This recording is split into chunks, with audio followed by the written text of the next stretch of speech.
Good morning, or good afternoon, or good evening, wherever you might be in the world. Welcome to CBA's Unbound Book Review. Today we have the pleasure of reviewing and hearing panelists' responses to Jennie Grillo's Daniel After Babylon, the Editions in History of Interpretation, published by Oxford University Press in 2024. Jennie, thank you for writing this piece. It's a really good piece of work, and we're thankful for that, and we're looking forward to hearing your brief summary of it and the panelists' response to that. So I'm going to introduce Jennie and the panelists, and then we'll go on with our discussion here. Jennie is the Tisch Family Associate Professor at the University of Notre Dame. Her primary field of study is Christianity and Judaism in Antiquity. She received her PhD at Oxford, and prior to Notre Dame, she taught at Duke Divinity School, UMass Amherst College, and Harvard University. She is the author of The Story of Israel and the Book of Kohelet, Ecclesiastes as Cultural Memory, published by Oxford University Press in 2012. Thanks for being here, Jennie. We appreciate it. And our panelists for today include Kevin Silverberg, who is a professor at the Universidad Pontificia de Salamanca. And Kevin, please forgive me if I mispronounce any of this language in your description. Some of it is a bit difficult, but he received his SSD at PBI in 2022. He previously served as Associate Professor of Sacred Scripture at St. Paul Seminary at the University of St. Thomas. His recent work relevant to our conversation today includes the textual history of Old Latin Daniel from Tertullian to Lucifer, and published by Consejo Superior de Investigaciones Científicas in 2021. I hope that was close. Yes. Our second panelist, Alexandria Frisch, holds a PhD in Second Temple Judaism from New York University and an MA in religion from Yale Divinity School and an MA in Jewish education from Baltimore Hebrew University. Zandy is the author of The Danielic Discourse on Empire in Second Temple Literature, published by Brill in 2017. She has been a scholar in residence at the Tikva Center for Jewish Law and Civilization at NYU and a fellow at the Center for Jewish Law and Contemporary Civilization, at Cardozo Law School. Her latest article, The Power of Pain, a literary reading of the wicked priest's death in 1 QP Habakkuk, and appears in the recent Festschrift for Professor Lawrence Schiffman, her doctoral advisor. And our third panelist is Professor Anathea Portier-Young, and she is the Associate Professor of Old Testament at Duke Divinity School. Thea specializes in biblical prophetic literature, early Jewish apocalyptic literature and novellas, and historiographic literature in the late Second Temple period. Her teaching and research also include practical application of scripture for social justice and preaching.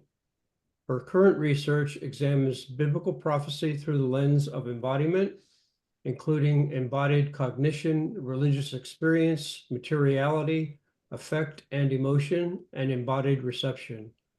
Her work also addresses themes of incarceration, identity, sexuality, gender, and ethnicity, and traditions of violence and nonviolence in the Hebrew Bible/Old Testament and other early Jewish literature. Her most recent book is The Prophetic Body, Embodiment and Mediation in Biblical Prophetic Literature, published by Oxford University Press in 2024. Welcome, Thea. Welcome to everyone. And we are ready to begin. So Jennie, if you would take your part, and welcome.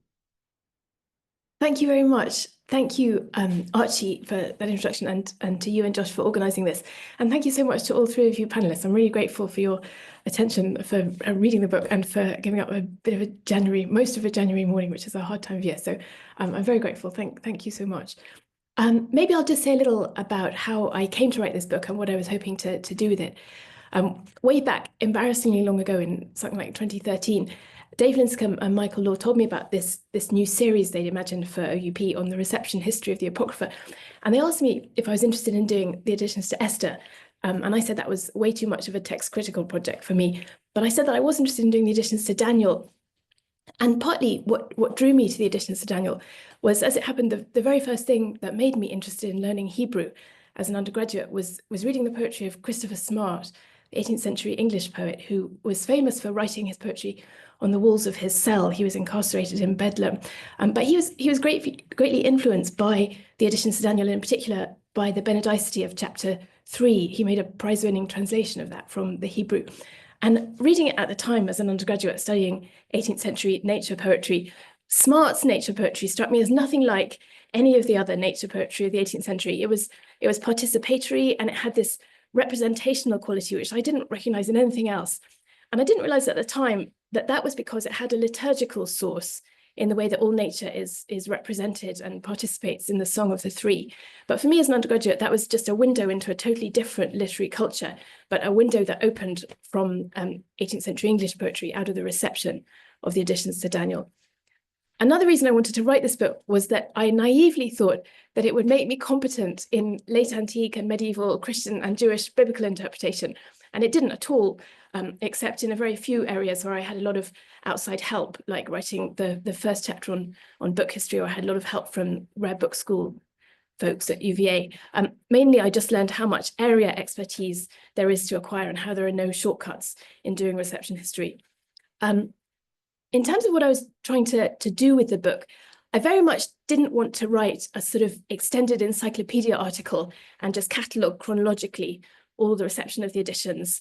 And I also didn't want to write a reception history project which concludes either that later interpreters just see themselves reflected back in the work, or that there's so much there in the history of reception that the work has every possible meaning across time, and therefore it's meant everything and nothing in particular. I did feel that these pieces of Daniel had their own strong character, and also that their reception was a way to understand them and to understand the book of Daniel better. So an image I arrived at for the way I was working was thermal mapping. I stumbled across these thermal maps of Yellowstone National Park, which take analyses at sort of 10-meter and 20-meter intervals of the hotspots under Yellowstone. And when you set those maps in series, you can see how particular hot areas persist through time. They change. They're not identical as you go down in the geological kind of archive. But there are particular areas that are hot and sort of stay hot as you dig further down. And I felt that was, for me, a useful analogy for tracking the reception of the additions to Daniel, that particular areas are themes and motifs where interpreters cluster, and they change a bit over time, but some things stay well-traveled, stay significant. I ended up with three main ones and a sort of half one on prayer to begin with. But the three main sort of hotspots where interpreters seemed to me to cluster were martyrdom, afterlives or visions of the afterlife, and beauty, especially female beauty as seen and as represented as seen. I could have chosen others, and there are certainly more, but these three seem to me to be particularly well-trodden areas of the reception of these parts of Daniel. I also wanted to suggest that if all this reception is attending to something that the text itself is doing, or if I can change geological metaphors, if it's something like the shock waves from, say, an underwater volcano, then we are studying the text itself, or the activity of the text, in studying its effects. So in each case, I wanted to advance some claims for reading the Greek book of Daniel. So, for example, in the case of martyrdom, I looked at a group of tropes of the later discourse of martyrdom. I looked at prayer, at sacrifice, confession, the way natural elements change, and the presence with the martyr, and the affect of the martyr.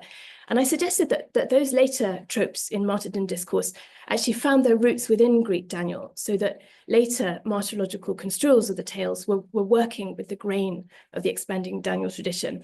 And I hope that those later martyrological readings could direct us back to see how much later martyr ideology does have its earliest splinters lodged within Daniel, so that we could argue for a Jewish genealogy for the later development of martyrdom, and not just a Roman and Christian one.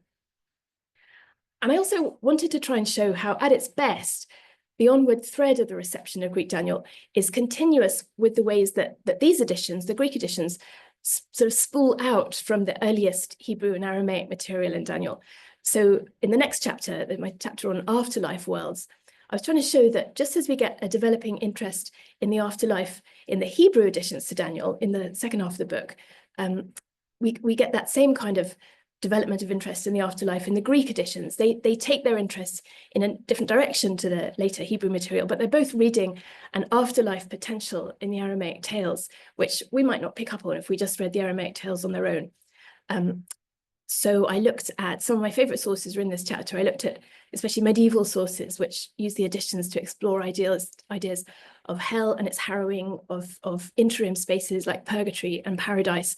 And I was trying to suggest that those later interpreters are working in continuity with the authors of the earlier parts of the book of Daniel. And then in the last chapter on Susanna, I wanted to enter into a discussion which has really been set up by the reception of the tale about the ethics of representing women. So much of the painting tradition of this story has been characterized as voyeuristic, and that criticism has often been extended to implicate the biblical tale itself, to implicate the story of Susanna in the painter's sort of guilt, if you like.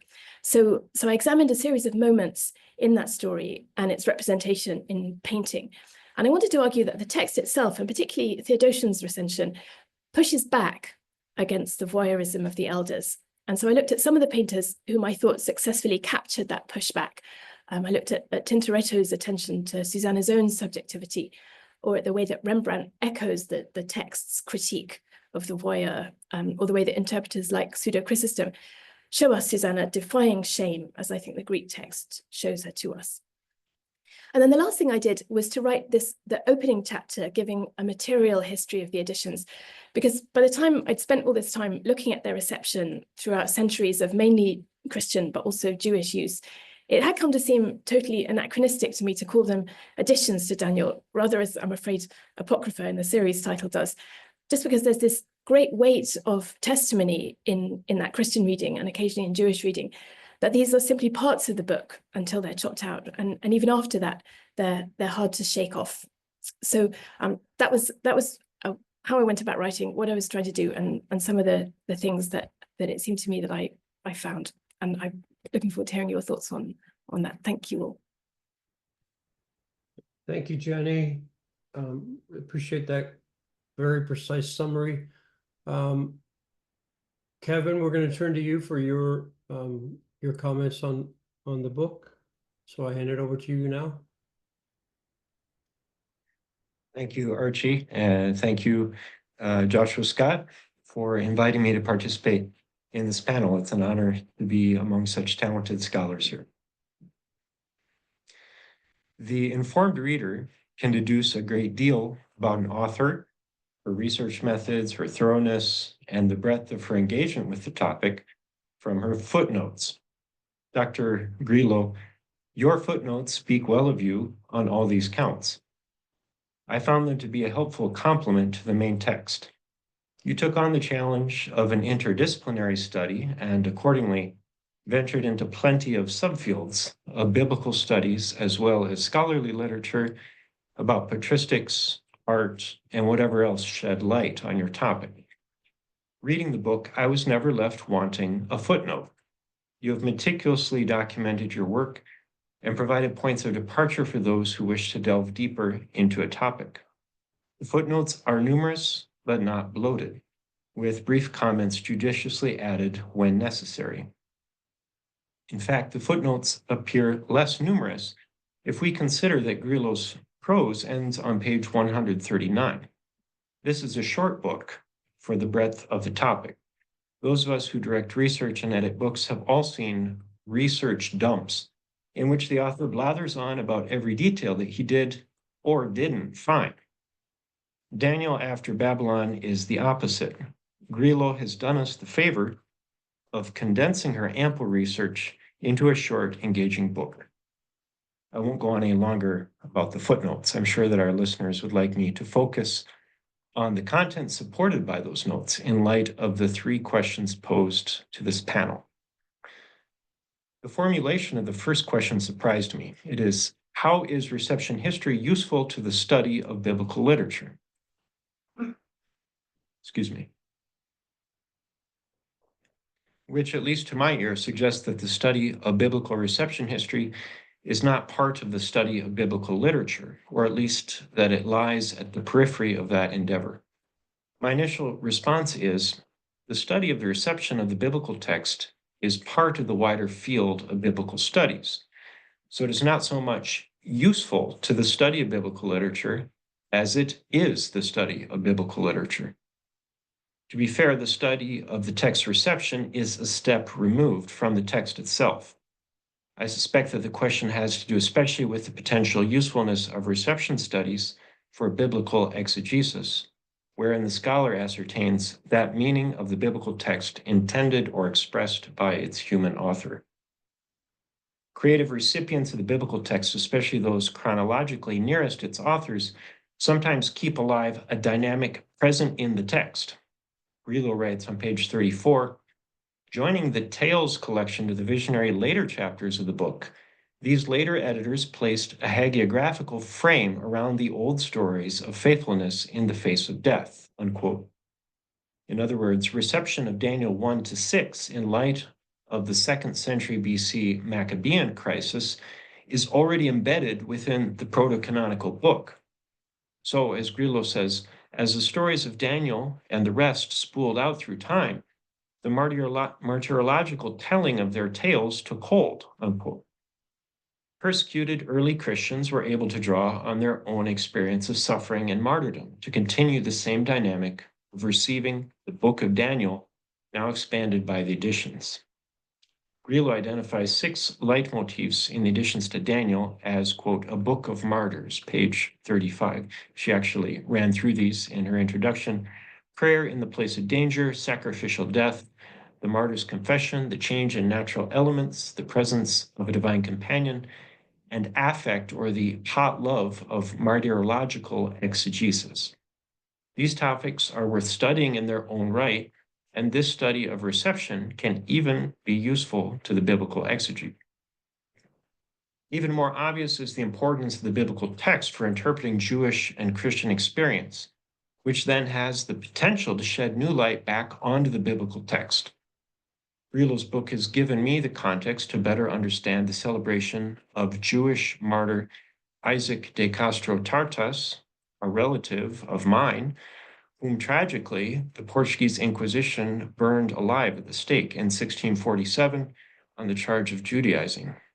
He was reared in a crypto-Jewish household that moved to Amsterdam and there began to openly practice their religion. I won't get into the details of his life where I would use up the rest of all my time, but I'll get back to the Daniel angle on all this. I now understand that the poems celebrating his death with imagery from the book of Daniel stand in an interpretive tradition stretching back to the Maccabean persecution. I will read 2 brief excerpts from a 17th century collection of poems in his honor, which take up the same sort of Danielic tropes as those described in Grillo's book. You can find these in a Portuguese book published by Elias Lippener in 1992 under the title Isaac de Castro, with Isaac spelled as in Portuguese. The poems were in manuscript, which has an anesthetic reproduction following page 254 of Lippener's book. This excerpt is by Moses Pinto Delgado. I'll read it in Spanish and then translate in English. Si la vida dispones al sacrificio del Señor que llamas, ya ves que entre leones has de morir entre furiosas llamas. If you prepare your life for the sacrifice of the Lord upon whom you call, you now see that you must die among lions, among furious flames. within the anesthetic reproduction, that's at folio 95 verso. There's a play here on the word yamas, which can be derived from the verb yamar, to call, the Lord upon whom you call, and the word for flame, llama. Another poem, anonymous, relates in Spanish verse, you refuse to bow down, humillarte, to the statue. You dedicate your prayer to the one God to whom you cry out. You call his name holy, on folio 97 verso. Of course, there were flames, llamas, in his martyrdom, but not a statue, and not lions, but these Danielic tropes come into play. As Grillo explains concerning the prayer of Azariah, later theological development, which associated confession of faith with martyrdom, strengthens this theme and casts backward light on the prayer. Page 43 for that backward light. How can those poets or those of us descended from the De Castro Tartas family not read the biblical account with Isaac in mind, preferred to die in the law of Moses rather than to deny his convictions and ancestral religion? Reception history is useful to the study of biblical literature in another respect, the amplification, so to speak, of the biblical texts by its recipients. All good reception might be considered amplification in one way or another.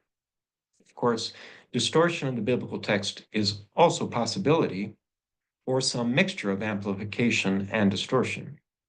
The biblical interpreter must always make a critical comparison between the Bible and its reception. Grillo appropriately arranges her chapter on Susanna according to some of the chapter's verses, most often represented on canvas. Each of these paintings amplifies the verse, creates a body for beautiful Susanna, and necessarily invents elements to fill in the scene.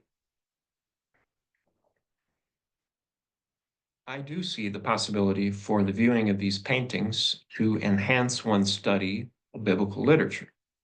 Even more so, however, paintings, first appreciated in their own right, can enhance the reader's thoughtful and prayerful meditation of the text. Grillo tackles the issue of voyeurism and pornography head on, and I wouldn't want anyone to misconstrue my words of appreciation for Susanna paintings as a pious sanction for either of those activities. On the spectrum of these works, the smutty ones are unworthy of their object or our gaze. Chaste will avoid the one that Grillo describes as, quote, a queasy blend of erotic Orientalism and racially stereotyped Jewishness, a tintillating fantasia of the seraglio, page 106. In choosing the plates, thank you, Jennie, that you left that one out of the selection. With Grillo as guide, I was able to view Tintoretto's Susanna, plate 27, as a celebration of a self-possessed and chaste wife.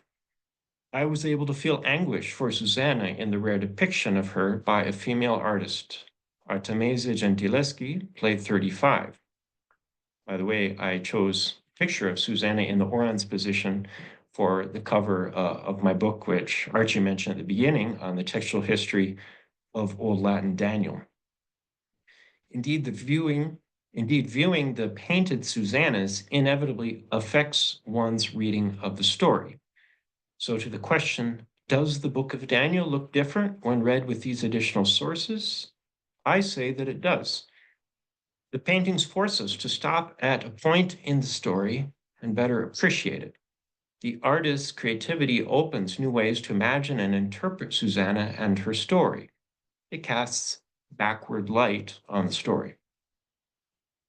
The sacred liturgy is another space of creative reception which has the potential to cast backward light. As a Catholic priest, I daily pray the Holy Mass and make words from the prayer of Azariah my own. With humble spirit and contrite heart, may we be accepted by you, O Lord, and may our sacrifice in your sight this day be pleasing to you, Lord God. It is the beginning of this prayer that is drawn from Daniel 3:39.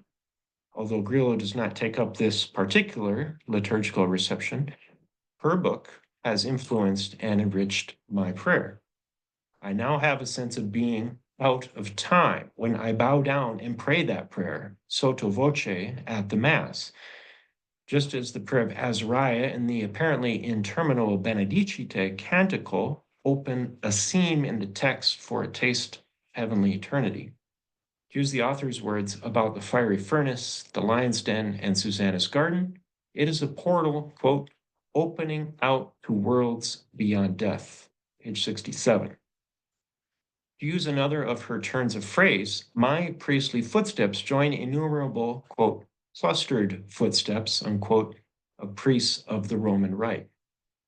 When I pray that prayer at Mass, I am associating myself, my congregation, and the crucified Lord with the courageous youths.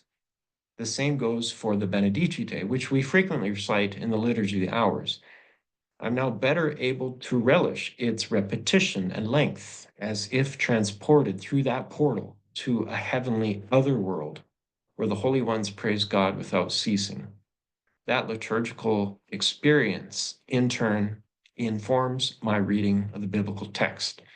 Sort of exegetical laboratory technician does not bring that experience or emotional charge to additions to Daniel chapter 3 in this case.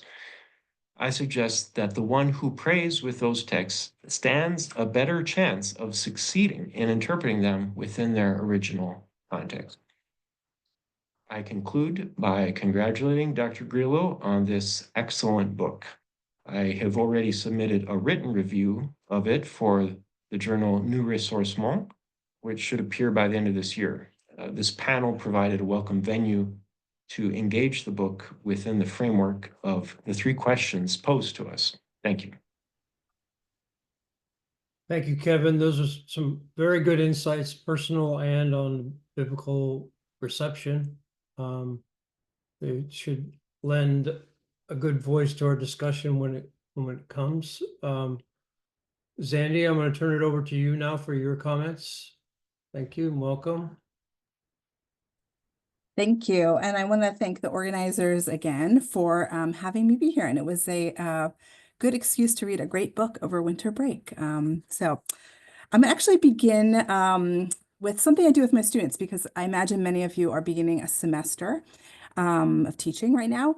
And so I want to start with a question that I often pose to my students about biblical interpretation. And just a brief disclaimer that it doesn't actually have to do with Daniel, but I'll get there, don't worry. So I asked them, why out of all of the biblical stories from Genesis, has Genesis 6 through 9 garnered the most children's products? So for example, there are countless picture books. I just grabbed one quickly from my children's bookshelves. There are also play arc sets. Here are, a set that my own mother knitted for my children.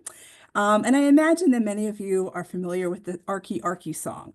So when I have my students, though, slow down and read the text itself, they're immediately struck with the theological difficulties of the narrative, however. Why, for example, does God create people whom he almost immediately regrets? Or the violence of the text? Everyone dies, even presumably innocent babies and children? Or animals that don't have the capacity to do wrong? What does it mean that Noah is the most righteous out of a generation of bad people? Why then is a horrific narrative about cataclysmic destruction so popular with parents, teachers, children, and toy manufacturers? The answer, of course, is reception history. Just gets to us our question for the day. So I'll leave you to ponder the flood narrative on your own, because now I want to turn to today's focus, which is the reception history of another biblical text, Daniel, and in particular, its editions. The book of Daniel is a unique book, a unique biblical book. The latest dated book in the biblical canon, it stands at the historical threshold between ancient Israel and Second Temple Judaism. It's the only biblical book to be categorized as apocalyptic. It's one of only 2 biblical books to be written in both Hebrew and Aramaic, and it is one of the few to which apocryphal stories were appended in the Septuagint. Most of the scholarship on Daniel has sought to uncover the original context of the book and to explain these peculiarities. Why the shift in languages? Why does apocalyptic revelation replace prophecy? How do we date the final editing of the text to the Maccabean revolt? How did the stories come together with the visions? And as the title of today's book reminds us, what do we do with the Babylonian setting? Most of these questions aim at historical, source, textual, or redactional criticism. And yet, the uniqueness of the book makes answering some of these questions even more difficult. For example, as mentioned, Daniel's divided between a genre of court narratives and apocalyptic visions, and divided between Hebrew and Aramaic, but the languages don't map neatly onto the genre differences. So chapter 1's a court narrative, but written in Hebrew, whereas the other court narratives are Aramaic, and conversely, Daniel 7 is a vision, but it's in Aramaic, not in Hebrew. And of course, what do we do with the Greek editions, which are both simultaneously part of and apart from the Masoretic text? Does language indicate date or provenance or even ideology? What Grillo has so deftly shown us in her book is that while it may be difficult or impossible to recover the original author or context, we can aim to understand some of the experiences that this text may have generated in the ones who read it, even among its earliest readers. This is the usefulness of reception history. If we are redirecting our attention from historical questions about the text to questions of experience with the text, then, as Grillo has shown, that also reorients us and our attention to the material aspects of the text. This is part of a larger bodily turn that has occurred more broadly in religious studies in the last few decades, one that seeks to reintegrate the material body into the study of religion and move away from the Cartesian binary of the mind versus the body. So given that the bulk of the evidence that remains of ancient Israel and early Judaism and Christianity is textual, scholars have long focused primarily on the beliefs and theologies of those who wrote and read these texts, namely, what is it that they thought? This is the mind. In recent years, however, scholars have begun to ask, what is it that these texts were intended to do for their audiences? This is the body. Grillo's work helps us understand how texts like Daniel and its editions contributed to the sense of the audience as embodied selves. So allow me to draw attention to a few areas that highlight just how profoundly useful Grillo's book is for considering the embodied life of reception history. So in chapter 1, the additions to Daniel, Grillo weaves a story of the translations of the texts, the Greek, the Latin, the Syriac, and other vernacular languages, alongside the story of the texts, and here I use her words, the text's varying embodiments. They're made out of papyrus, parchment, and paper. Some of these are expensive. The Codex Sinaiticus, she tells us, must have required the perfect skins of 365 sheep or goats and immense labor in scraping, washing, stretching, and polishing them. Some are minuscule, enabling private individuals to keep and read them. Some are painted. One has gold leaf embellishing the sun and moon from the Song of the Three in the furnace. Some use woodcuts, one with Daniel sitting amongst the lions in the den, while outside a dragon lies dead on the ground with something nasty coming out of its mouth. Others appear in stone, stained glass, quoted snippet, songs, hair combs, jewelry, terracotta bowls, and even on catacomb walls. By depicting the text as an object that was not just written, read, and translated, but recreated anew with each manuscript or image or product, we see the text as something to be stared at or admired, to be bought and sold, to be held while giving a sermon, or to be placed in one's lap during quiet reflection, something to be used and handled, or maybe something so precious as to not even be touched at all.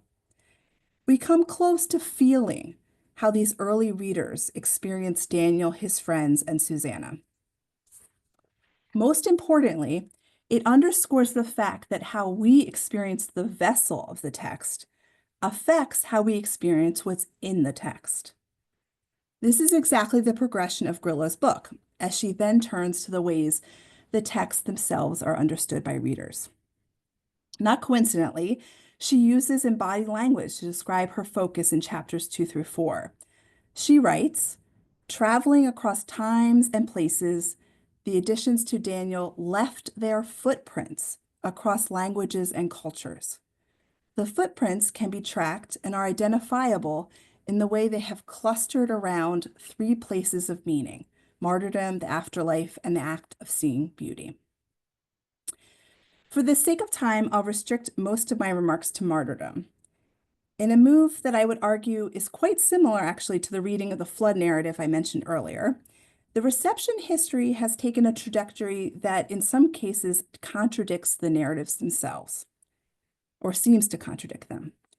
Even though Daniel, his friends, and Susanna do not die in the text, or even suffer much in the way of bodily harm, their legacy has been one of martyrdom more so than deliverance. How so? Of course, there's the fact that they don't know that they'll be saved when they willingly face death, so they behave initially as if they are martyrs. But Grillo does much to show us why interpreters of the text went against the grain of the stories.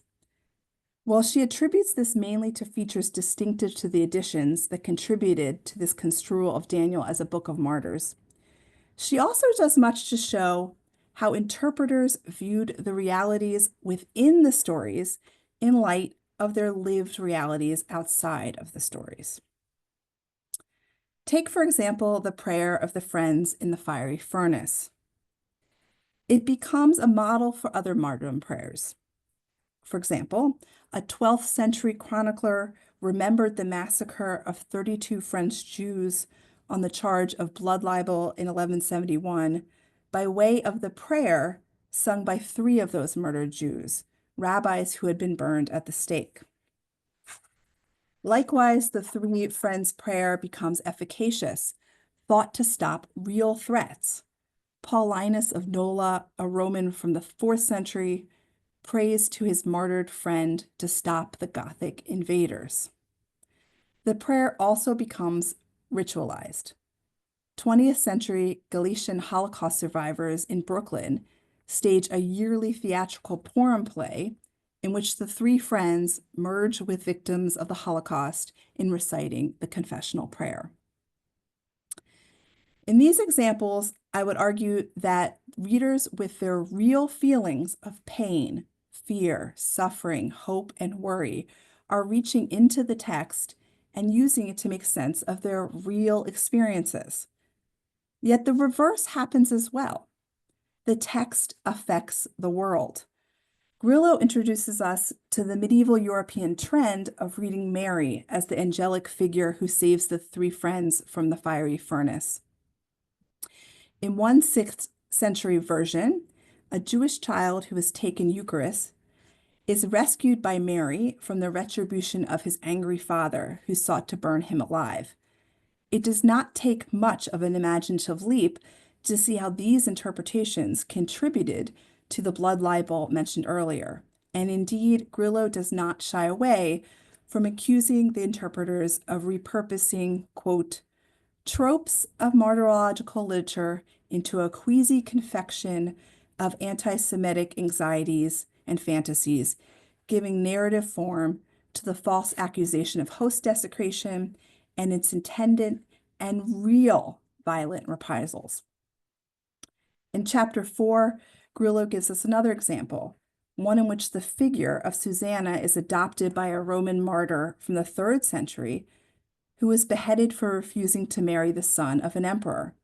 As Grillo puts it, quote, so Susanna, grafted onto the slender existence of an almost unknowable Roman girl, stepped out of the text and into the world.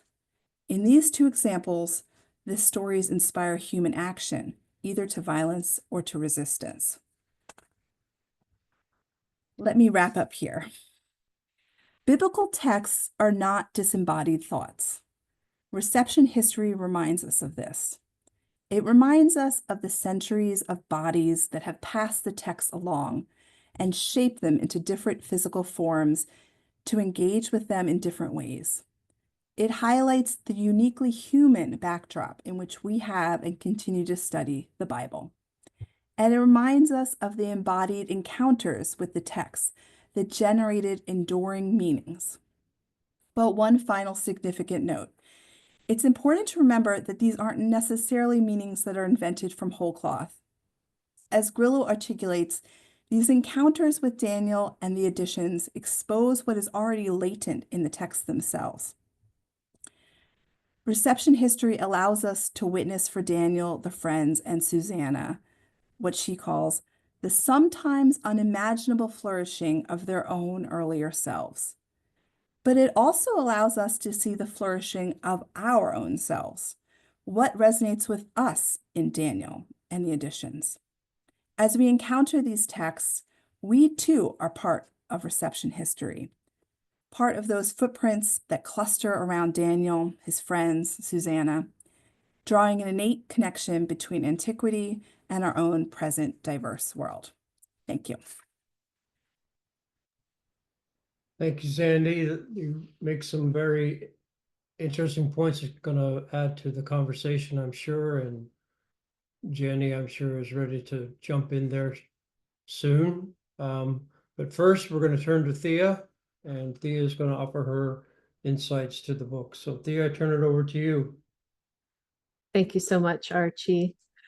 First, congratulations to Dr. Grillo on this fantastic accomplishment.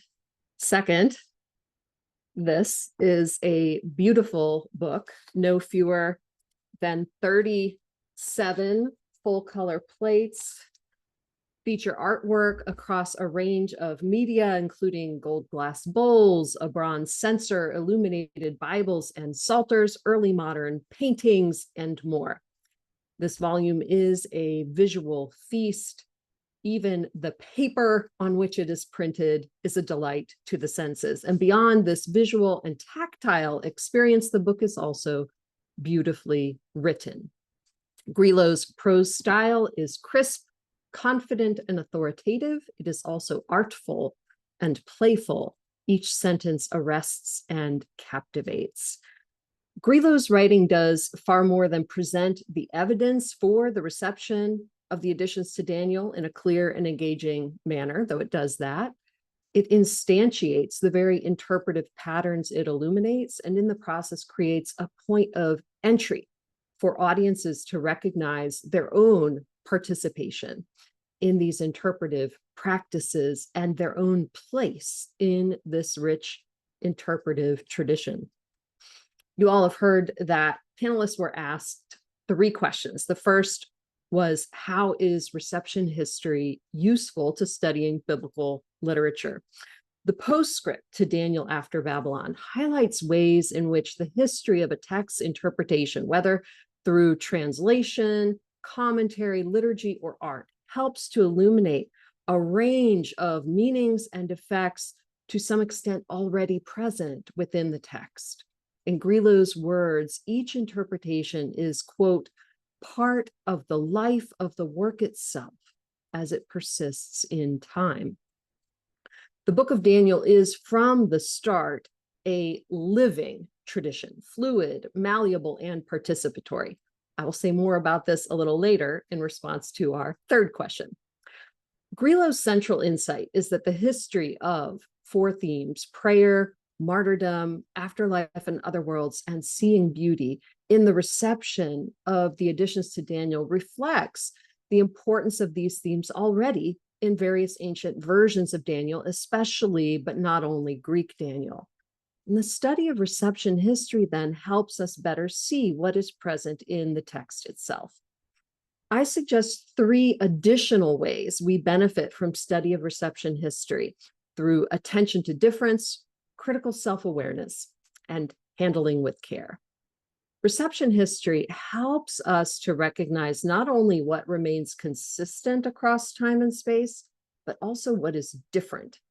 It helps us to appreciate that there is not a one-to-one correspondence between text and interpretation. because the act of interpreting a text always occurs in a particular moment and place. It is always shaped not only by the details of the text, but also by the horizon, perceptual lenses, shaping experiences and aims of the interpreter. The persistent life of the work, then, is always an interaction and intra-action that reshapes the interpreter even as it reshapes the tradition of interpretation and the work itself.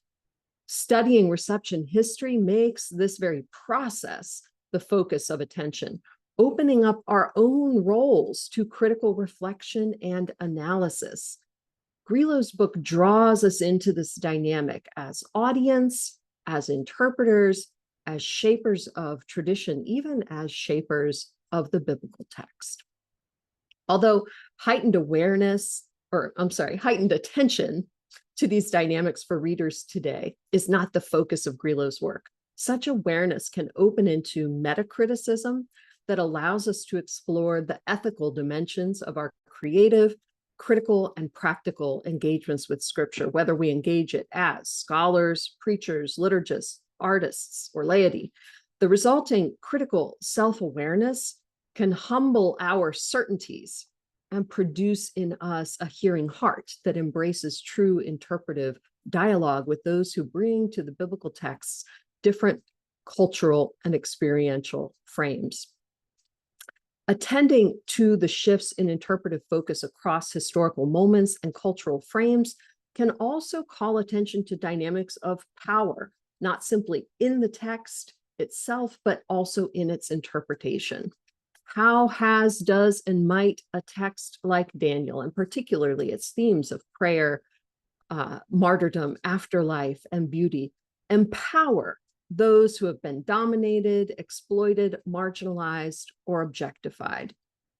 How has, does, and might a text like Daniel underwrite such domination, exploitation, marginalization, and objectification? How is this text being deployed in this moment? What are its latent potentials to liberate and to harm? The text never produces these effects on its own, but perceiving the depth and texture of what is latent within it can help us to open the text to others in ways that are sensitive, careful, and responsible. The second question we were asked was, what do different mediums such as liturgy, hagiography, and visual art bring to the interpretation of Scripture? Liturgy is first and foremost a participatory medium that creates and unites a community through common worship of God. Grillo gives particular attention to the place of the prayers and songs in Greek Daniel 3 in Christian liturgy, showing how the liturgical uses of these texts reflect the vital importance of prayer in the book of Daniel itself. She also shows us that the book's 5 protagonists, Daniel, Hananiah, Azariah, Mishael, and Susanna, are first and best known in the history of art as exemplars of prayer. The interweaving of text, prayer and liturgy, art, and interpretation highlights the capacity of the text to form a bridge, not only between interpretive communities across time and space, but also between worshiping communities. The text offers a window into ancient religious practices. It also shaped and shapes religious practices. Grillo highlights Greek Daniel 3's transformation of furnace into temple, a vital space of worship in the face of danger and threat of death. She also highlights the cosmic scope of the liturgy portrayed there and its inclusion of natural forces and non-human creation. Liturgies that include the prayer of Azarias, Benedictus es, or the Benedicite from Daniel 3 place the participant within a worshiping community that exceeds even the human sphere. It makes of this charred and battered world to a sacred temple and space of holy encounter. It offers in this moment a prompt for confession, a ground of unity, and declaration of confident hope. Grillo also calls our attention to the place of the stories of deliverance in Greek Daniel, deliverance from the lion's den, furnace, and false accusers within the Commendatio Animae, a traditional Christian prayer used in last rites and burial. The prayer's shorthand references make of the text of Daniel and its characters a set of companions in life and in death. Just as each character furnished examples of pious prayer, their stories also testified to God's responsive acts of salvation. By invoking the memory of these examples, the Commendatio brings alongside those who are dying a courageous company who trusted God's saving power unconditionally. Their stories become a companion too for those who grieve, assuring them that such trust is not in vain. One feature of narrative is its capacity to facilitate transportation into the story world. Audiences who experience such transportation and immersion find themselves identifying with characters in the story, experiencing their vulnerabilities and victories, engaging in the story's moral dilemmas and challenges. Many of the artworks Grillo examines similarly invite viewers to identify with characters in the story, enter into the furnace, the lion's den, or the garden, confront the moment of crisis, and even confront themselves. In some instances, these artworks invite identification with the story's heroes. In other instances, with their villains. Grillo has dared to argue, for example, that the much critiqued modern artistic tradition of portraying Susanna's naked and vulnerable body in the sight of the elders who violate and accuse her also makes a set of claims upon the viewer. It is not only her body on display, but her personhood, not only her vulnerability, but her courage. The viewer simultaneously identifies with the courageous woman and with those who would rob her of safety, dignity, and life. The affective power of such art elicits visceral responses, even as it prompts deeper reflection. These layers of affective engagement, identification, empowerment, and self-critique each have the capacity to shape our reading of the text in turn, deepening and expanding our modes of engagement with the text as object of study, as living tradition, and as scripture. The third question we were asked was, does the book of Daniel look different when read with these additional sources? One of the most important contributions of Grillo's book is the reminder that what have long been called the additions to Daniel are not floppy appendages, but in fact integral to the book of Daniel from the beginnings of its reception, particularly, but not only, its reception within the Christian church.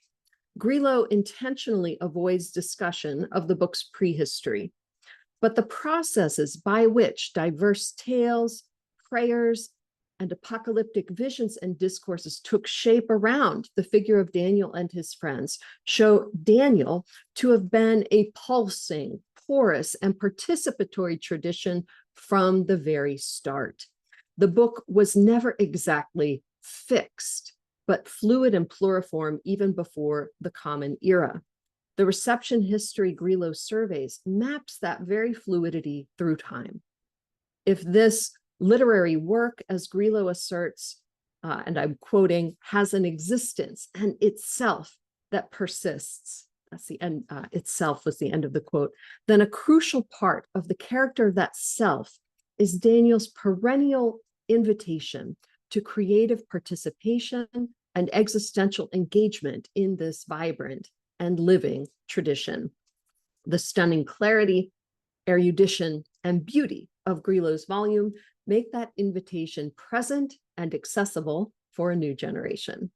Thank you. Thank you, Thea. Again, more very insightful comments. And I think all three of you pointed out something really important is the personal engagement and the reception history of Daniel, and how we have to keep that in mind when we're reading all the reception interpretations of it throughout history of these interpreters and how important that is. And I think Jennie does a great job of really showing that to us. So we are going to take a brief intermission, right, Joshua? Of Correct, a 5-minute break. 5-minute break. And right now I have 10:56 Eastern time. So we'll come back at 11:01, 11:02 around that time. And Jennie, you have some time, not much, but you have some time to kind of soak in all this and then come back and offer your comments. Then the panel can respond if they wish, and then we'll open up discussion to our audience if they wish with questions from them. So we'll take a break and we'll be right back.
Leave it to the tech guy to be late, right?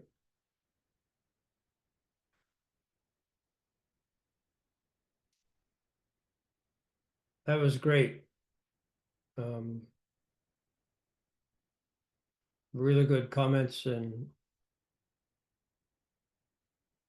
Jenny, I don't envy you to responding to them, but I'm sure it's gonna be a great conversation. It always is. I mean, these Unbound book reviews are always, they always generate a really good conversation between the author and the panelists, and usually the audience. A couple of people will generate some good questions. I see there's one up there already. I haven't read it yet, but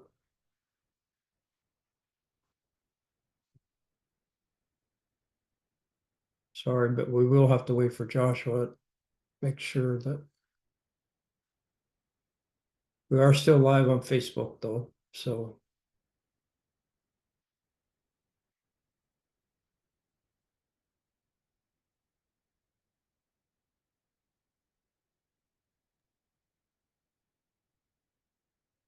Ready to go? We're ready. All right, well, welcome back from our short break. We are now ready to hear Jenny's response to our panelists' comments on the volume, and then we'll have, if they wish, the panelists can respond to Jenny, and then we'll open up to a broader discussion with everybody, questions from the audience if there are any, and further discussion. So Jenny, I turn it over to you. Thank you very much. I guess the first thing I'd like to say is to thank all three panelists for such generous attention and generous responses. I really enjoyed listening to your thoughts and learned from them. So I'm honoured really. Maybe I could just draw out two threads which seem to me to run through all of the responses. One was a number, and I think really this is to do with the character of the editions as not all liturgical, but the way that liturgy is such a central part of the editions of chapter 3. All of you talked about the way that, as I've kind of laid it out in the book, reception works to invite us to participate ourselves in the ongoing process of the life of the text going forward. I think Thea talked about these instances of reception as providing a point of entry for our own participation in the interpretive tradition of Daniel. And I'm glad that you felt that way. That's what I wanted to do. I did want to not provide what Kevin called a research dump, partly because I just got to see how much of a big dump it would be. There's so much reception of these texts, and all of you have mentioned things that I didn't get to. So I was hoping to do that, and that was also my own experience of working with these texts over years and listening to their interpreters. So I'm glad if you found it an invitation to participate. That's what I was hoping for.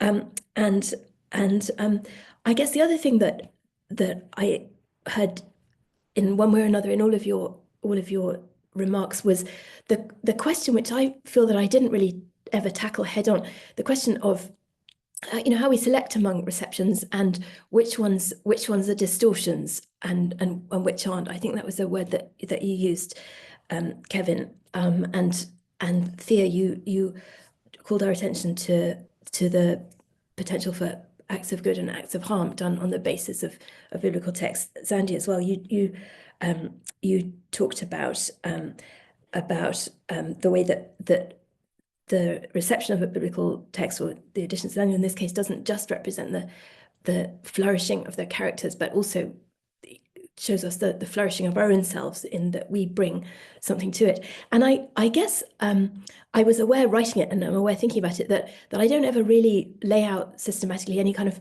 criteria for things I'm going to leave in and things I'm going to leave out. I think I do want to go with the idea of distortion as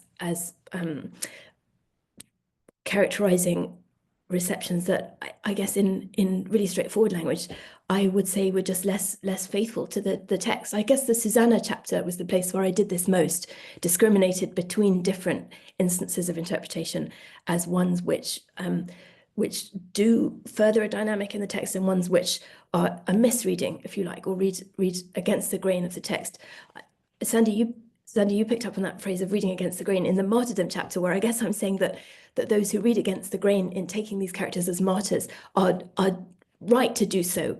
But I think I hope there isn't an inconsistency there. I think I would say that martyrological readings build on something that's really there in the text, whereas voyeuristic readings mistake what's really there and sort of opportunistically build on an interpretive possibility that the text itself is not really holding out. But I'm aware that is something you'd have to argue in each case. And I guess that goes back to my own feeling, and I think I'd try and lay this out in the little postscript, that it's not all reception all the way down, that the text has, as you said, Thea, an itself, a core which is there to be expressed and can be misconstrued, but those misconstruals are wrong in really straightforward language. And then just one other tiny little thing that occurred to me, hearing you present, beginning with talking about the ark and Genesis 6-9, Sandy. And I hope this is a sort of real-time example of how reception helps us read the biblical text. It struck me, you mentioned children's literature, and it struck me that I had on my shelf behind me this book, which I also never mentioned in the book, which is a children's book about this. It's called The Song of the Three Holy Children. It's a book, it's an old book. It's illustrated by Pauline Baines, who's best known for her illustrations of the first editions of the C.S. Lewis's Narnia books. But this is a really beautiful, it kind of sets out it just goes through the Song of the Three with pictures for children. This is spirits and souls of the righteous, blessing the Lord. But it struck me that part of why this, I think, appeals to a maker of a children's book is that it's just a long list of animals. And I didn't really go far into the reception of the Song of the Three in children's literature, but I wonder if there is more there. But I think the way that contributes to a reading of the biblical text is it's a reminder of, just in purely historical critical terms, the priestly sensibility of the scribes of the additions to Daniel 3, and how much the vision of the world in Genesis 6-9 is a resource for them, down to the way of thinking about creation as ordered in pairs, from which hang multiples. So that for me is just a mini instance of how another bit of reception that I haven't really thought about contributes to a reading of the original text. There's other things that I really was glad to hear about. I particularly love to hear, Kevin, your example of your Portuguese ancestor, and that would be another piece of martyrological poetry which seems to do a similar thing to the source I quoted at the beginning of that martyrdom chapter. Yeah, lots there that I was very grateful to learn from, but I'll stop now and hear if others have questions. Mainly, thank you again.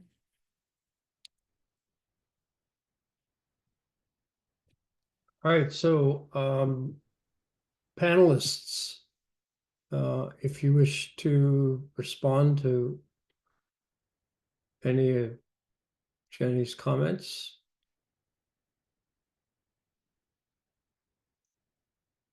Don't be scared.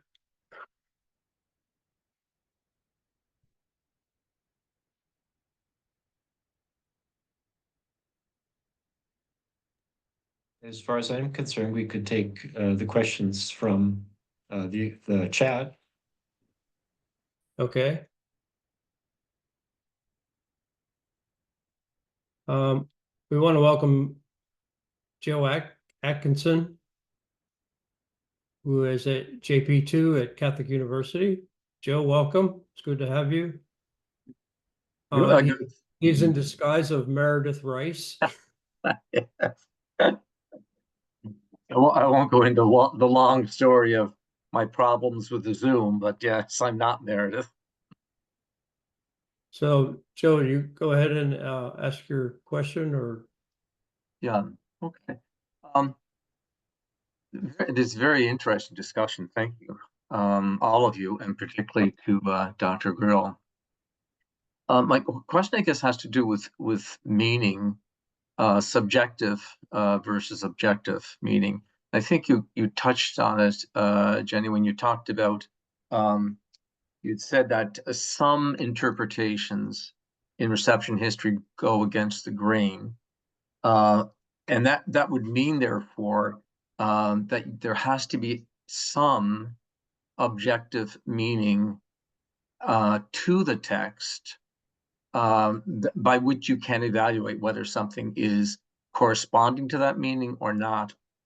And I'm just wondering if, when we talk about reception history, and Derrida, of course, is a wonderful example there of those who would put a total subjective layer on the text, especially with that, there is no the translation is outside text.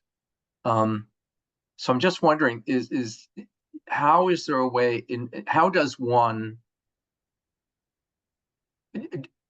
I guess, does reception history accept that there is an objective meaning to the text? And second, how do you evaluate the interpretations that develop over the years? For instance, when you're talking about the ark, I think of the unicorn, because that's greatly associated with the ark, and there's huge amounts of money being made by unicorn dolls, or whatever they're called. I know my granddaughters love them. But how do you do that?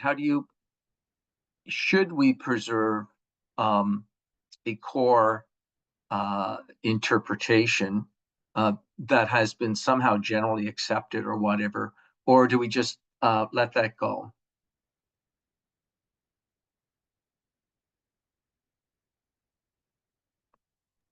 Sure. If just to respond to that, thanks for that good question. I think I would just say something that Zandy said in her response, that she said how we experience the vessel of the text, how it reflects or affects how we experience what's in the text, but they both exist. So as she gave a number of examples, people bring real life experience to the text, which affect how they read it. But there's something really there, and the text, there's a sort of feedback loop whereby the text itself is affecting those receptions. So yeah, I guess I would say they both exist. Wouldn't be true to say there's nothing outside the text. Also wouldn't be true to say that there's nothing there at all and it's all reception. They both exist, and I think all of the panelists in a different way have articulated that sort of kind of interanimation, that sort of constant round of two real things, a real text and real understandings of it, which send us back to it in different ways.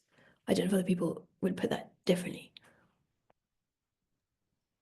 That's helpful. And I'm thinking of it's so easy to use text for different agendas, from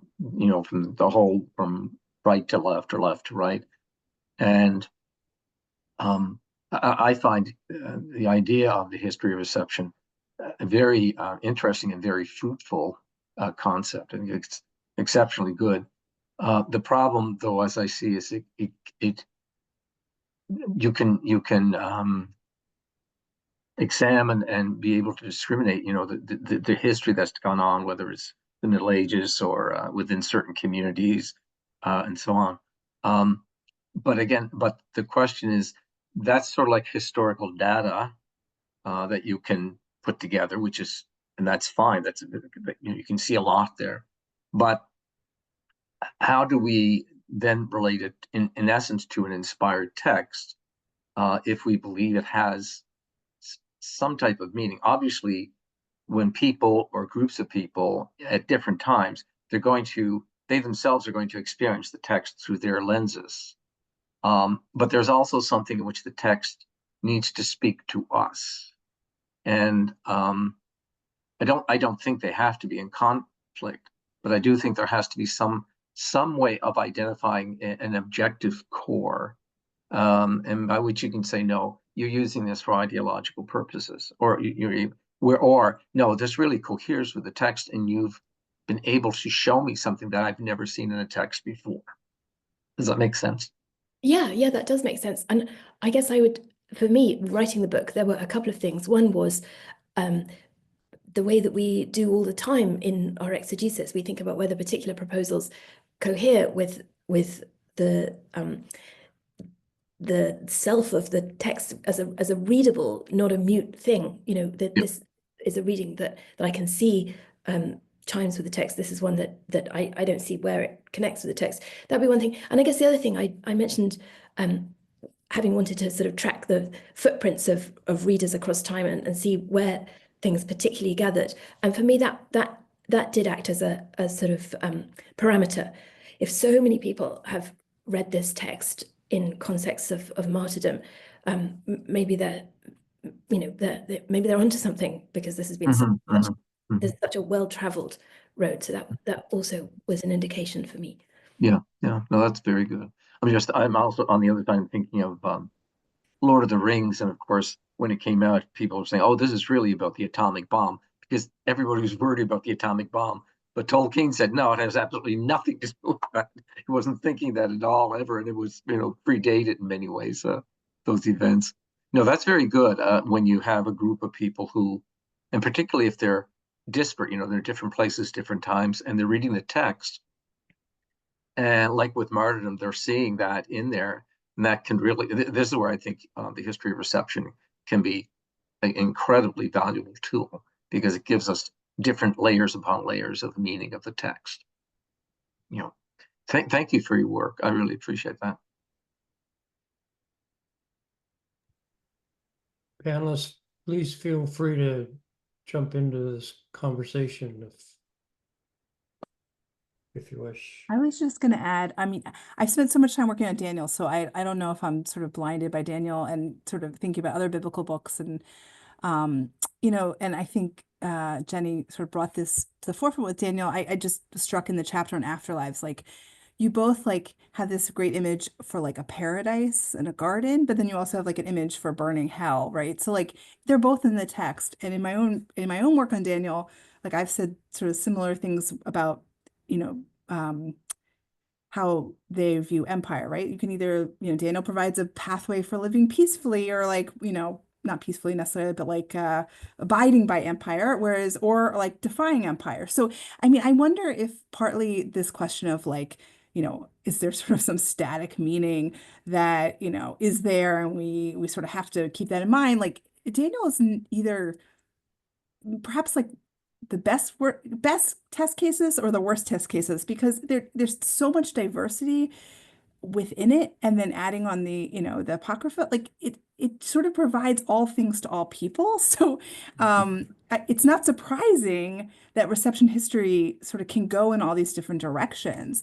So I don't know if it's always just like we're there's no text. What's the quote? There's no text outside. There's no outside text. There's no outside text. Yeah. I mean, the text itself is like it's not one text. So I think that's sort of it's hard to ask that of Daniel and the Apocrypha. So I don't know if like this is, if we'd be having a different conversation if we were looking at, a different biblical book, even one with, apocryphal additions. So that's sort of just my thinking out loud, and sort of also my question sort of back to Jennie about the book is like, if that was sort of your, if feeling as you were writing about all this, that just like, wow, this is like this perfect biblical book for providing so many different avenues. It's like almost limitless. And I just wanted to jump in to say how we, from our modern positionality, which for each of us is a little bit different, but how we understand what is objectively the itself of Daniel, and where we locate those guardrails is going to differ. Whether we're talking about historicity, the text, its literary contours, its theological contours, to posit a kind of accessible pure core that we're all going to agree what it is. I don't think we're going to achieve that. So if we can recognize the the effects of our, to go back to word Kevin mentioned at the beginning, our thrownness in shaping what we identify as that core. I think that can be a source of epistemological humility as we do this work and seek to define where those rails are. And for me, this also goes to questions around the ethics of interpretation and critical self-awareness. The more we can be aware of what's shaping our framework, what criteria we're applying, whether that's in relation to a particular methodology or theology, the more it can then be also subjected to scrutiny, not just by ourselves, but also by others.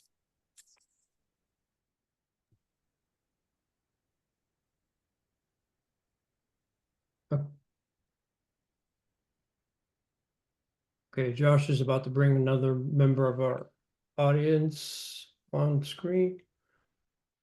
While Ruben joins us, Thea, may I ask, is there a couple of titles you'd recommend about the ethics of citation or the practice of reference in professional works? This has come up in a number of our CBA Unbound book reviews as we've been talking about these issues over the course of the year. And I sense this is something that CBA may want to have a short half-day meeting on or something like that, because it's again, it's repeatedly come up. Would you be willing, if you're familiar with the literature, to drop a few references in the chat? Off the top of my head, I'm not sure I'm up to that task. That's Sorry. fine. No, that's okay. It's something I think we should pursue in the future. So great. Ruben, if you can hear us and join us, we'd love to hear your question. Hi, I don't know. My camera is off. We can hear you. My question is that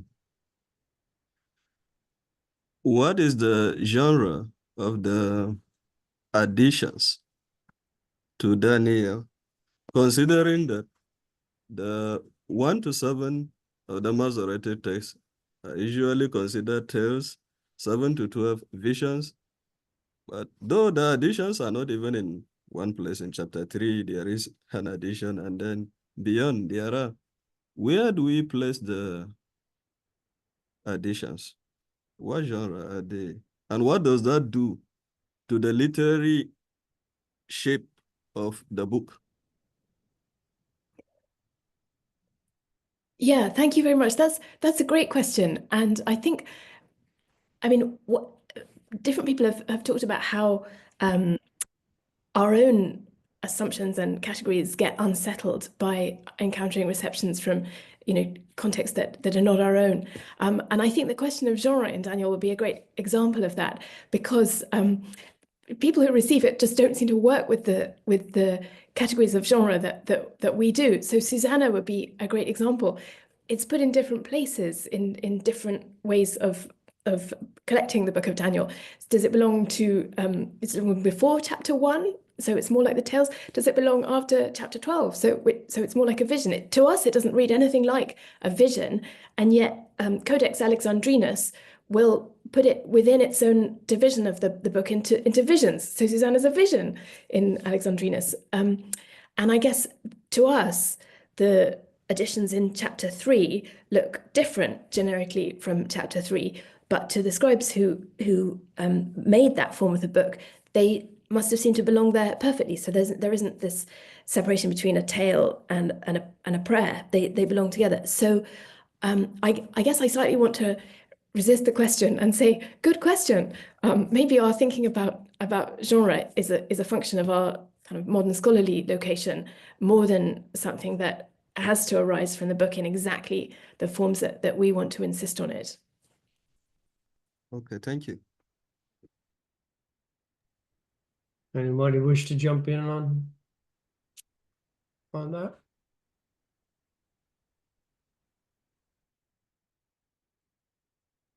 Anyone have further questions?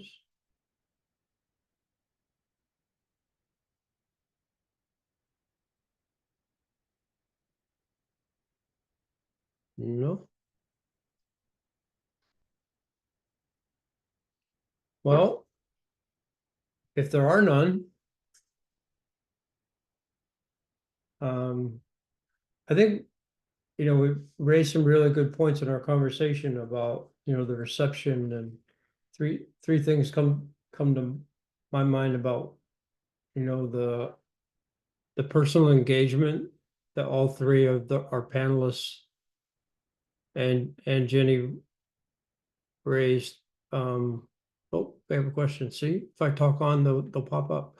So personal engagement with the text, and then we talked a little bit about the core text itself, if we can determine what that is, and then I guess the personal engagement with the text of those who are receiving it down through history.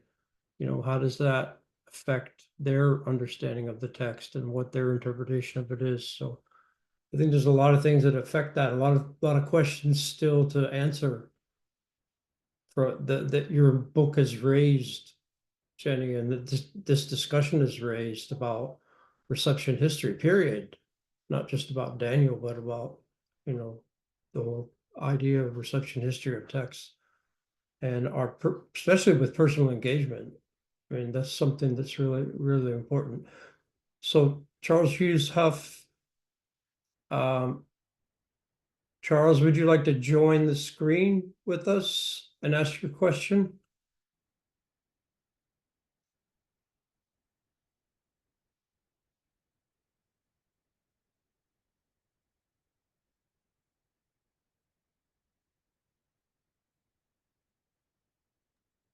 Yes, Charles will join us.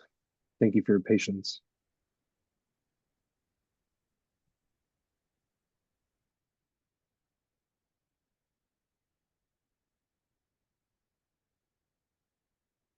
There we go. Welcome, Charles.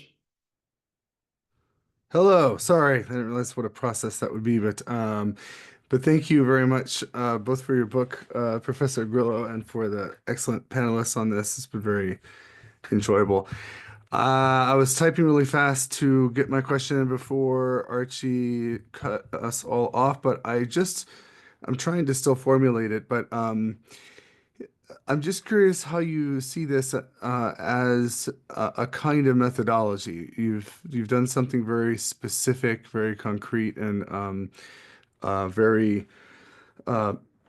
beautiful for this particular book. It works so well with the additions and showing how those are very organic and coherent with Daniel. But in your other work, on other parts of the biblical canon, and or anything else that you're looking at, how do you proceed with this? How would you train a student in this in terms of reception history, not merely as like an interesting series of things that people did wrong or right about a text, but like as an actually a way of bringing out meaning in the text that you wouldn't necessarily that's there implicitly used to describe it, but you wouldn't necessarily want to try to fix to the Iron Age or whenever the book was written.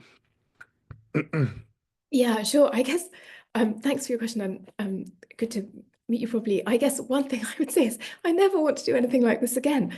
I did think, as I said, I sort of naively thought starting out, this will be great. This will teach me how to do reception history. Then I can do this on other books. And it mainly showed me, no, you can't. There's no method. You just every biblical text would require a huge amount of research and reading. And so, yeah, that would be one thing. I thought, oh, I can't do this all over again for a different biblical text. And I guess another thing would be, I maybe enjoyed hearing from particular readers later in time more than I enjoyed trying to collate them all. I had a bit of the sense that of, those screensavers that make a pattern on your screen and they go like this and they make a pattern and that looks beautiful, but the point of the screensaver is it's eventually going to cover your whole screen and there'll be no pattern. And I did feel a bit as though I needed to stop before I got to the no pattern stage, that if you collect everything, it's overwhelming. So yeah, I guess I would say that that working on these things strengthened me in the conviction that we read better when we read in company, and that the wisdom and experience and encounter with the biblical text of people who came before us is hugely enriching, but not all of them all at once all the time. So yeah, that would be, I think, the way that this would relate to other work that I'd hope to go on to do, to continue to listen to the voices of Jewish and Christian readers of Scripture that can show us things we might not have seen and enrich our own perspective and show us something that the text has done, but not to try and collect them all together ever again without anything.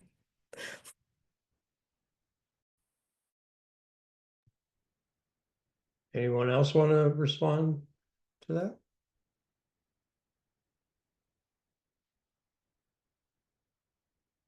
Great question.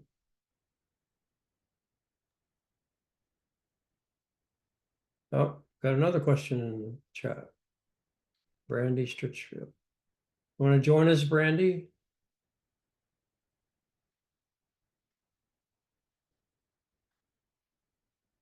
She says yes, Josh.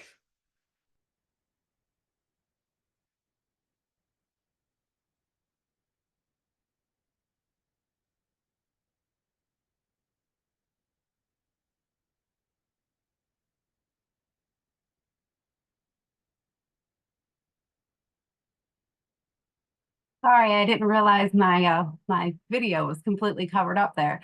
Yeah, as you're talking about there not being a specific method, it kind of rings true with how you're talking about it, that you'd have to approach each individual book differently depending on the book. But I do wonder if there's like advice or maybe guidelines that you would give to other scholars who are like, oh, I want to tackle this with a different book. If there's no method, is there at least, yeah, maybe some advice that you would give to scholars trying to do it with other books, since you have the experience with Daniel? Sure, yeah, I guess I could just say that the couple of things that I found I used most and that were most helpful to me were two. One was that the website Bible Index, the really antiquated thing where you type in a biblical text and it directs you to, just gives you a lot of references in patristic literature. That I used all the time and found very helpful. And the other thing that I found very helpful was the Princeton Index of Christian art, although that has a different name now. Maybe it's now called the Princeton Index of late antique art. I found those, for me, just were the most helpful kind of search engine-y type things that I used the most. And something I didn't do but wished I had was it made me think, oh, those survey courses on early Christian exegesis or early Jewish exegesis, that would have been great to have taken, for a general orientation. Yeah. So two things I did do, one thing I wished I'd done. Other people might have things to say, though, about that question, things that they found particularly helpful. I'll just mention the Vetus Latina database, which Brepols maintains on their Brepolis platform online. It's by subscription, but it's not particularly expensive. It only has material for those books for which an edition has not been printed. So one is supposed to go to the printed edition, which to date has not been digitized, but then complementing it, you have the Vetus Latina database, and you search by chapter and verse.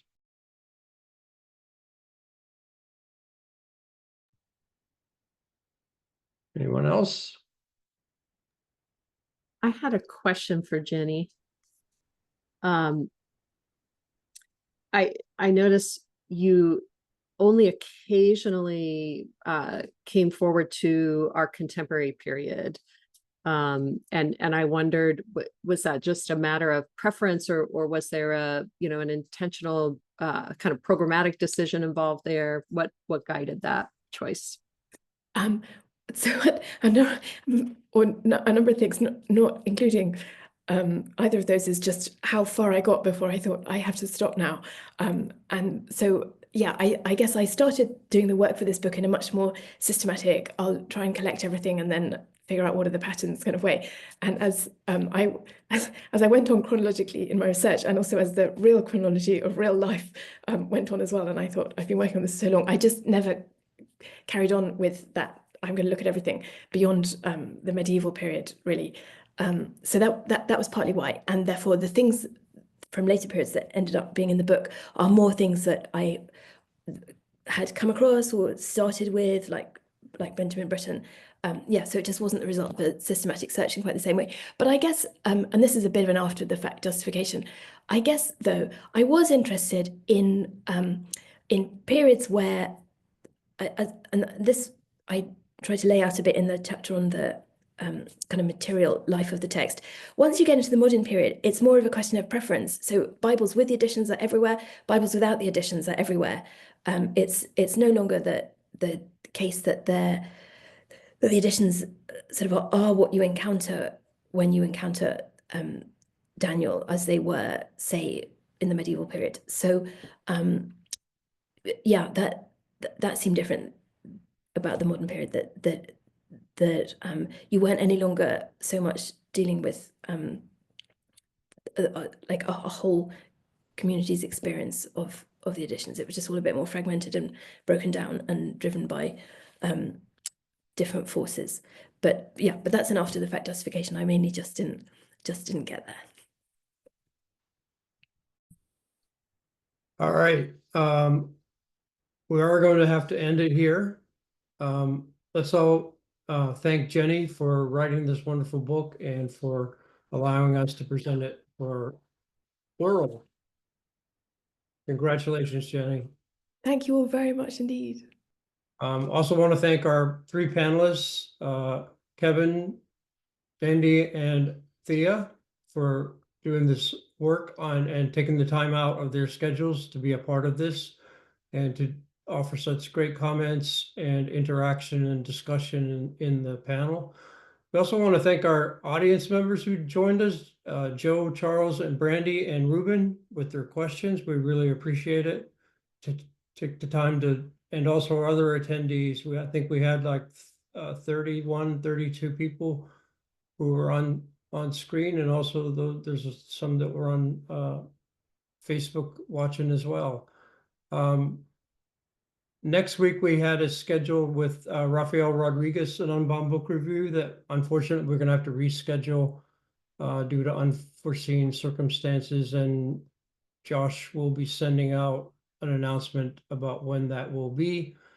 But again, I want to thank Jennie and our three panelists for their participation. Thank you so much. And that will end our broadcast for today, and thank you all. Take care.